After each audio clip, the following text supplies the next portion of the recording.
Hey guys, Cheri from The Watering Mouth here, and I have an interesting topic here: 4 sneaky myths of the Eat to Live diet. In my experience as a successful coach for this lifestyle, I've found that there are 4 major myths that are to blame for the failures when someone does the Eat to Live nutritarian diet plan. So I'm going to debunk these for you and show you how to replace them with truly effective practices that I've learned over my experience that will not only reward all that hard work, but will have you finally in that right-sized body for good. So let's get to it. Myth number 1. I won't like the food and I don't want to have just salads for the rest of my life. Okay, super common misconception when people first start this, and I gotta say, I may have been that person too. I remember when I first learned about this diet, actually heard about it from a friend, and I read the book cover to cover in 2 days like the true nutrition nerd that I am. I loved it so much and I was so pumped. But I didn't actually start the diet for 3 months later, and the only reason I actually started eating the food was because my friend made me 2 of the dishes. She was doing it as well, and I was like, whoa, these actually taste really good. You know, I could eat these for the rest of my life. I remember saying that to her. But it wasn't until 3 months later, because I was so worried about just not liking the food and having to have, salads all the time. Because what the truth really is, which you'll find out for yourself when you start doing this and understanding the concepts that I talk about in my teaching, is that this plant-based food is high nutrient. It not only tastes really great by itself, which you'll start to pick up on as you do this longer and longer, and we start to fix that damage from all the processed foods we eat. But even if we don't love them at first, right, we'll absolutely grow to love them over time, I promise. So over time, taste buds change and you start to really pick up on those flavors over time, and we'll understand a lot more of what goes with what and how to flavor things and all that kind of stuff. It's just this little learning curve. I promise you'll prefer those foods over time. But the big mistake that I see so many making in the beginning of their journey is just trying any old recipe, and then, maybe if they don't actually like 1 or 2 things or something, they conclude that they were not going to like anything on this, and then they give up. So it's important to start with what's tried and true, what people like me who've been doing this for a really long time, we've already kind of made those mistakes. We know what to eat. We know what's really good. And yeah, it's true that we eat a lot of salads. The salad is the main dish, but these aren't these kind of like little tiny iceberg lettuce and celery, salads that are going to make you hungry 30 minutes later and that taste terrible. Now these are like hearty, flavorful, super filling, delicious salads. They're going to leave you satisfied, and you're going to say, wow, I never knew I could love and crave a salad like this. The system that I use to teach Eat to Live in my coaching and all over my YouTube channels and Facebook and everywhere else does just this. I talk about something called the 4 key hunger busters, which are bulk, fiber, nutrients, and calories, and we have to have these 4 things with each of our meals in order to be satisfied and get to the next meal without being too cravey or hungry. So we want to put those into place as we go. Keep that in mind when you go to make a meal. But not just salads, we end up having tons and tons of different types of foods on this, and I think that's a huge misconception. You can have burgers, pasta, casseroles, really yummy soups, so many different types of meals that we have. Anything that you have on the standard American diet right now, there's a replacement for that on the nutritarian diet, and you will love these as you get more and more used to putting things together and these flavors. And hey, I'm even going to take some of the guesswork out of it for you and give you 2 of my favorite recipes that are tried and true.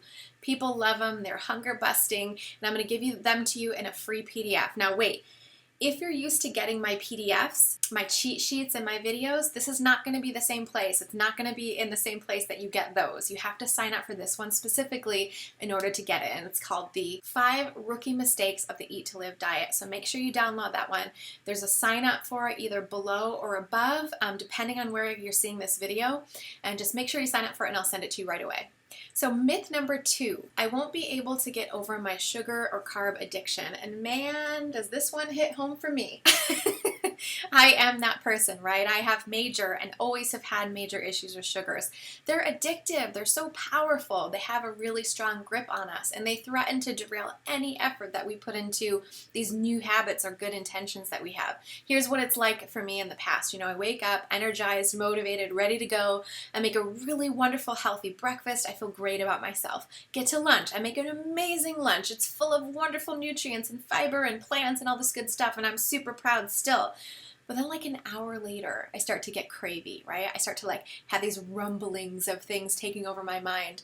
And they're very specific and very powerful, and they're like enlisting my thoughts and just taking over all my concentration. Before you know it, I'm eating a huge cookie and downing this like sugary latte and wondering, oh, where did my motivation go? And why am I doing this to myself again? And oh, there goes my whole day, and I gotta start over the next day, right? Does that sound familiar to you? If you've ever been in the throes of this type of pattern, you know that it can be like so relentless, so powerful. And maybe you think this kind of behavior is just something that will never stop because you've always been doing it. But let me tell you, it's because of the food you're eating now that you're having those reactions. Not because of something that's wrong with you or some type of a, deficiency that you have. It's because you're just eating the wrong foods. But the good news is that the nutritarian diet itself is actually the weapon against this type of pattern. It's actually the food that repairs all this stuff for you. So you have to eat the food to get the results. And how does it do it? The type of food that I teach you to eat and that I'm always talking about on this plan, the things that I eat, the stuff I'm showing you in all my videos, they contain tons of these wonderful like minerals, vitamins, antioxidants, all the phytochemicals, the fiber, all that good stuff. And this actually helps the body reduce the cravings on its own because we're no longer starved for all that stuff, because we don't get it on the standard American diet. So when we take in enough of this food, the cravings start to dissipate. Our bodies are becoming better at detoxing and getting rid of waste. And after a relatively short period of time, following the plan, the easier it's going to start to get for you, and these cravings will diminish. Can you imagine going through life not being pulled and tugged by a craving every day, not feeling the pull of those addictive foods anymore, and loving the food that you eat? And best of all, like actually knowing that this food is supporting your health, making you live longer, reversing diseases, and giving you more energy, and making you feel physically healthier than you ever thought possible. I tell you that freedom, that peace, and that harmony, it's worth everything. I talk about it a lot lately because it's so powerful, and I think it's so important for us to really, really do all we can to become those people who have those feelings once and for all. I have a couple other mistakes that people always make on this lifestyle, and I'd like to tell you about them more, but I put them in my PDF. So make sure you sign up for that PDF.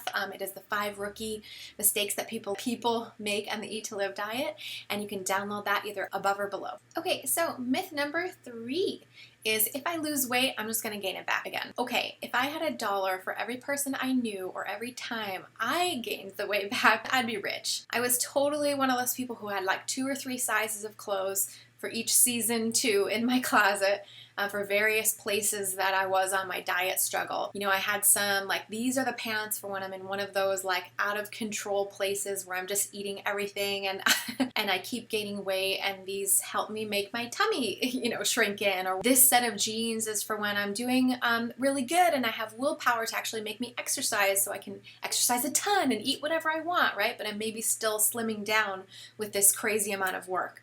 And then here are the dresses for when I just can't. Like, I just need to let it all hang out.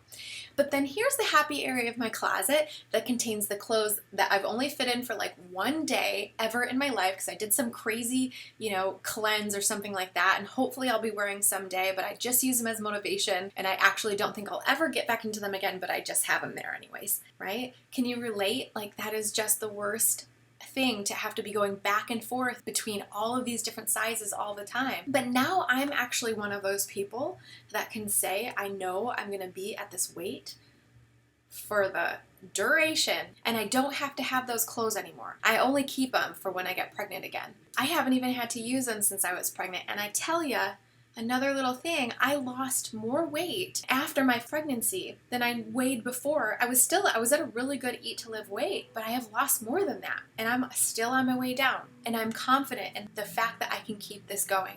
I'm one of those people who doesn't fear weight gain anymore. I'm not worried about getting pregnant again if I get so lucky enough to do that, because I know I'll be able to just lose the weight like I did this time. How good that feels to be able to get back into your favorite clothes that look good, and not just because they have like shapewear, molded into them or whatever, but because they actually fit. And what I have found with Eat to Live has been the true answer to this issue. right? It's why I coach it. It's been the one diet plan that has made all the difference for me in my life of food addiction and cravings and on and off again and all this kind of craziness that happens. It's the one lifestyle that I've actually felt good about pursuing and maintaining. I'm proud of my food. It's been the only one that's made me happy to stay on track and love the food week after week, month after month. Guys, it just works. But with any lifestyle change, it's going to require some big shifts in our lives to help us sort of change for good. The good news is that it's not some unsustainable fad that relies on a weird set of rules that we have to memorize and can't live with. The advice that I give is really basic, intuitive, simple, healthy.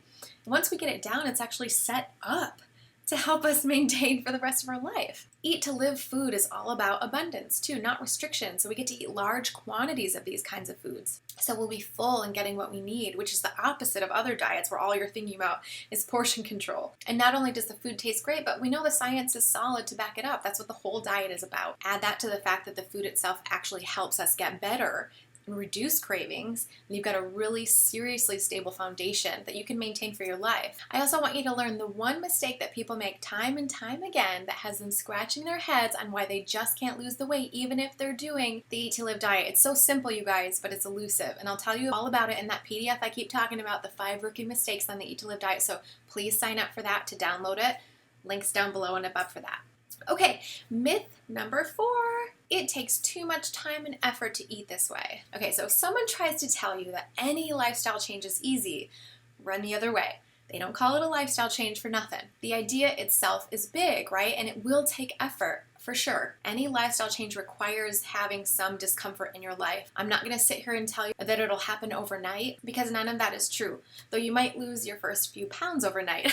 But what I can tell you is that there are certain tips and techniques that I and others have used over and over and over again to reduce the time spent on making this transition. That's what my business is all about, making these principles really easy and crystal clear so you know just what to do and get to your goal the fastest way possible. Once we become familiar with these techniques, our learning curve is greatly reduced and we no longer have to work so hard. It becomes second nature and easily sustainable. And this is why I'm not worried about weight gain in the future, because I know after pregnancy, it's going to come right off. So this is what my systems are. This is what my tools are for you to help you learn how to do this and get back to the things that are important to you, like spending time with your family or doing your hobbies. Okay, so that's what I have for you. Now, before you go and download that PDF, here are 5 more of my time-saving hacks to make this lifestyle easier. So number 1, choose a recipe every week and make that to expand your sort of repertoire that you know of the recipes and things that you like to eat in an easy way over time. Just 1 recipe per week can really give you some good information quickly, and it's also not overwhelming.